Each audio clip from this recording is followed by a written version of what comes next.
అందరు నమస్కారం. నా పేరు నరేష్. వెల్కమ్ బ్యాక్ మన యూట్యూబ్ ఛానల్. అయితే ఈ సాక్షి ఛానల్కి, సాక్షి పేపర్కి కసంతా కూడా సిగ్గు శరం, మానం మర్యాద, సిగ్గు లజ్జ ఇలాంటివి ఏవి కూడా లేవు. జనాలు తుపుక్కున ముఖం మీద కాండ్రించి ఉమ్మేసినా కొడుకులకి సిగ్గు అనేది లేదు. మరి భగవంతుడు వాళ్ళకి సిగ్గు పెట్టాడా లేదా నాకే తెలియదు, కానీ ఒకవేళ పెట్టినా కానీ వాళ్ళు దాన్ని ఉపయోగించలేదా నాకైతే అర్థం కాల. వాళ్ళు మాట్లాడే మాటలు కానీ, వాళ్ళు రాసే రాతలు కానీ, వాళ్ళ ప్రచురించే పత్రికల్లో ప్రచురిస్తారు కదా ఆ వార్తలు కానీ, లేదా ఉన్నాడు కదా ఈశ్వర్ గాడు, పోరంబోకు ఈశ్వర్ గాడు, అలాగే ఇంకొక అతను ఉన్నాడు, ఆయన పేరు కొమ్మినేని శ్రీనివాసు, ఇంకొకడు, వీళ్ళందరూ కలిసి లైవ్లు పెట్టి డిబేట్లు పెట్టి కూటమి ప్రభుత్వం మీద, చంద్రబాబు నాయుడు గారి మీద, పవన్ కళ్యాణ్ గారి మీద తప్పుడు రాతలు అన్నమాట. తప్పుడు రాతలు దాంట్లో ఒక్కటి కూడా నిజముండదు. వాళ్ళు రాసే పత్రికలో కానీ ఆ ఛానల్లో, సాక్షి ఛానల్లో కానీ వాళ్ళు మాట్లాడేది కానీ, వాళ్ళు ప్రచురించేది కానీ ఏది కూడా వాస్తవాలు కాదు. ప్రతిది కూడా తప్పే. ఆ తప్పుడు పేపర్లో, తప్పుడు వార్తలు చదివి, ఆ తప్పుడు డిబేట్లు విని జనాలు కూడా అరే పోరంబోగన కొడుకులారా, మీరు రాసేది తప్పురా, మీ పత్రికలో వచ్చింది తప్పురా, వాస్తవం ఇదిరా, ఇలా మాట్లాడబాకండ్రా అని చెప్పేసి జనాలు కూడా ఎంత వ్యతిరేకించినా వాళ్ళలో మాత్రం మార్పు అనేది రాదు. గత 4 రోజుల నుంచి కూడా ఏదైతే వల్లభనేని వంశీ అరెస్ట్ ఉందో దాని మీద తప్పుడు ప్రచారం, కూటమి ప్రభుత్వం కక్షపూరితంగా ప్రవర్తిస్తుంది. వల్లభనేని వంశీ చాలా మంచివాడు, అతనికి ఏ పాపం తెలియదు, అతని మీద కావాలనే కక్ష కట్టారు, అందుకే అరెస్ట్ చేశారు అనేసి తప్పుడు ఆలోచనలు, తప్పుడు వార్తలు, తప్పుడు డిబేట్లు పెట్టి ఇష్టం వచ్చినట్టు మాట్లాడిస్తున్నారు. దానికి తగ్గట్టు ఇంకో కొంతమందిని తీసుకొచ్చి, పెయిడ్ ఆర్టిస్టులను తీసుకొచ్చి వాళ్ళ చేత మాట్లాడించటం. నిన్న మీకు చూసే ఉంటారు అనుకుంటా, నిన్న ఈశ్వర్ కానీ లేకపోతే కొమ్మినేని శ్రీనివాస్ కానీ వీళ్ళు కొన్ని డిబేట్లు పెట్టారు. అయితే వల్లభనేని వంశీ అరెస్ట్ ఉంది కదా, దాని గురించి ఈ తమ్నెల్ పెడతాను, కొన్ని తమ్నెల్ పెడతాను మీకు. నిన్న జరిగిన డిబేట్లు కానీ ఆ తమ్నెల్ పెడతా చూడండి. అది చూసిన తర్వాత మీకే వాళ్ళు ఇలాంటి వాళ్ళు మీరే కాంట్రీ జుమ్మేస్తారు. వీళ్ళ గురించి ఎంత చూడండి, మీరే చూడండి. ఈ తమ్నెల్ చూడండి. జూనియర్ ఎన్టీఆర్ పై పగ, వల్లభనేని వంశీ అరెస్టు నెక్స్ట్. అంటే వీళ్ళ ఉద్దేశం ఏంది? జూనియర్ ఎన్టీఆర్ మీద పగబట్టుండ్రు చంద్రబాబు నాయుడు గారు, నారా లోకేష్ గారు.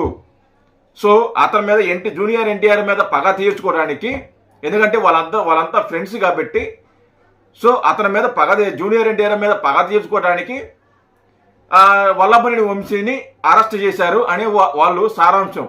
ఆ డిబేట్లో కూడా అదే మాట్లాడారు పోరంబోకున కొడుకులు. చూడండి, వల్లభనేని వంశీ అరెస్ట్ అయితే దాని ఎన్టీఆర్ మీద పగకి వల్లభనేని వంశీకి ఏంటి సంబంధం? అంటే అసలు ఏం చెప్పాలనుకుంటున్నారు వీళ్ళు? అసలు ఇలాంటి తమ్నెల్ పెట్టడానికి, ఇలాంటి రాతలు రాయడానికి కాస్తంత సిగ్గు అనిపించాలా? వాస్తవాలకు కొంచెం దగ్గర ఉండాలి కదా, వాస్తవాలకి చాలా దగ్గరగా ఉండాలి కదా. మరి ఇలా పెడితే ఎవరైనా నమ్ముతారా? జూనియర్ ఎన్టీఆర్ మీద పగంట, ఇది చంద్రబాబు నాయుడు గారికి. వాళ్ళంతా కుటుంబ సభ్యులరా, వాళ్ళకి మనస్పర్ధలు ఏమైనా ఉంటే రేపు వాళ్ళు ఒకటవుతారు. వల్లభనేని వంశీని అరెస్ట్ చేయడానికి, జూనియర్ ఎన్టీఆర్ మీద పగ తీర్చడానికి ఏంటి సంబంధం అసలుకి? అదే డిబేట్లో ఈశ్వర్ గారు మాట్లాడారు. మళ్ళీ డిబేట్లో ఈశ్వర్ గారు మాట్లాడారు. సేమ్ అదే టాపిక్, అదే స్క్రిప్ట్, అదే టాపిక్. కాబట్టి తమ్నెల్ మార్చారు అంతే. ఇంకో తమ్నెల్ పెడతా చూడండి. టార్గెట్ ఎన్టీఆర్, అందుకే వంశీ అరెస్ట్ అంట. టార్గెట్ ఎన్టీఆర్, అందుకే వంశీ అరెస్టు. వీళ్ళకి అసలు టార్గెట్ ఏంది, ఎన్టీఆర్ ఏంది, వంశీని అరెస్ట్ చేయడం ఏంది, ఎక్కడికి లింకులు కలుపుతున్నారు? రేపు పొద్దున జూనియర్ ఎన్టీఆర్ రాజకీయాల్లో వస్తే వీళ్ళందరూ తోడు, వల్లభనేని వంశీ లేకుంటే కొడాలి నాని వీళ్ళందరూ తోడు అంటారు. మీ పార్టీలోకి వస్తారని ఆశిస్తున్నారా ఏంది మీరు? అరే సిగ్గుందంటారు అన్నట్టు ఇలాంటి మాటలు మాట్లాడడానికి, ఇలాంటి డిబేట్ పెట్టడానికి, ఇలాంటి రాతలు రాయడానికి.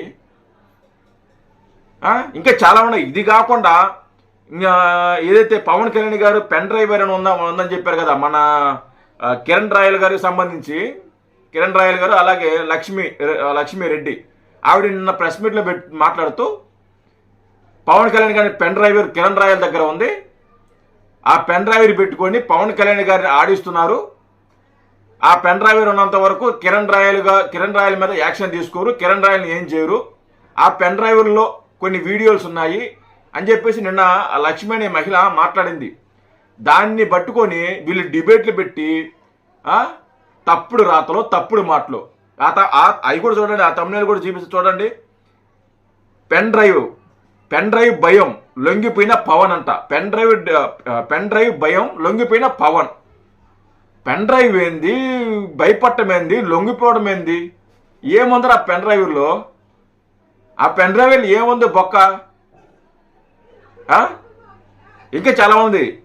ఎంత పని చేశావు పెన్ డ్రైవ్, ఎంత పని చేశావు పెన్ డ్రైవ్ అంటే ఆ పెన్ డ్రైవ్ ఎంత పని చేసింది అంటే నేను ఇక్కడ ఒకటి అడుగుతున్నా. ఆయనకి ఆ లక్ష్మికి కానీ, లేకుంటే ఈ ఈశ్వర గారికి కానీ, లేకుంటే కొమ్మినేని శ్రీనివాస్కి కానీ, వీళ్ళందరికీ ఒకటి చెప్తున్నా.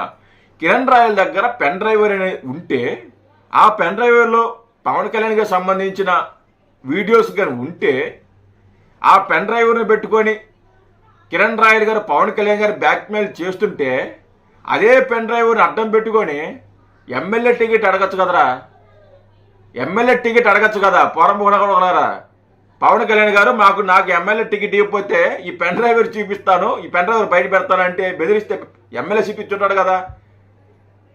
పెన్ డ్రైవర్ ఉంటే ఎమ్మెల్యే సీట్ కిరణ్ రాయల్ గారికి ఇచ్చుంటారు కదా. ఇది ఎలా మర్చిపోయారు మీరు? ఇంత పెద్ద చిన్న లాజిక్, ఇది చిన్న లాజిక్కే కదా. పెన్ డ్రైవర్ అంటే ఎమ్మెల్యే టికెట్ ఇచ్చినట్టే కదా కిరణ్ రాయల్ గారికి ఉంటే. వాస్తవాలు ఉండవు, అన్ని తప్పుడు ఆలోచనలు, తప్పుడు రాతలు, తప్పుడు మాటలు. సిగ్గనేది ఉండాలా, కాసంత మనిషిగా పుట్టినప్పుడు సిగ్గంత ఉండాలా. అందులోని జర్నలిజం చేస్తున్నారు, మీరు జర్నలిస్ట్ చేస్తున్నారు, చదువుకున్న జర్నలిస్ట్. మళ్ళీ ప్రతిదీ కూడా తప్పుడు రాతలు, ఒక్కటి నిజం ఉండదు దాంట్లో, అన్ని తప్పుడు వార్తలే. సిగ్గు లజ్జ ఏముండదు. ఎంత పని చేసావు పెన్ డ్రైవర్ అంట.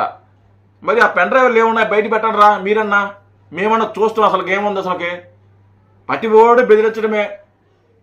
పెన్ డ్రైవర్లో ఏముంది, ఏముంటుంది పక్క పెన్ డ్రైవర్లో?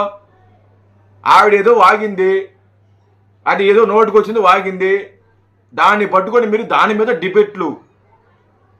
సిగ్గు లేదు మీకు.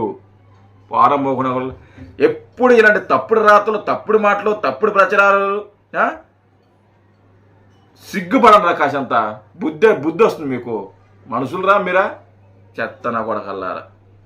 జై హింద్.